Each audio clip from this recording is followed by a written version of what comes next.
யார் இதெல்லாம் கொடுத்து விட்டது? பாண்டியனும் கோமதி அம்மா தான் கொடுத்து விட்டாங்க. ஏதாவது சொல்லி விட்டாங்களா? அதெல்லாம் ஒண்ணு சொல்லணுமா? இந்த பொருளெல்லாம் அவங்க வீட்டுல இறக்கி வச்சுட்டு வர மட்டும் தான் சொன்னாங்க. முதல் விவாகரத்து நோட்டீஸ் கொடுத்து விட்டாங்க. இப்ப சாமாஜி பொண்ணுக்கும் அந்த வீட்டுக்கும் தொடர்பே இல்லங்கறத சொல்லாம சொல்றாங்களா? ஐயோ, உங்கள் தீபாவளிக்கு நாம கொடுத்த சீர் எல்லாத்தையும் திருப்பி அனுப்பிச்சிருக்காங்க. என்ன பண்ணிருக்காங்க பாரு.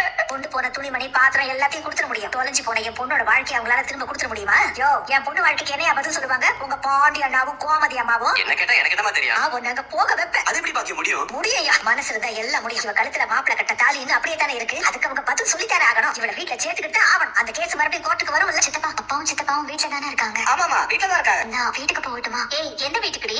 நம்ம பிறந்த வீடுதான். நான் போகவா?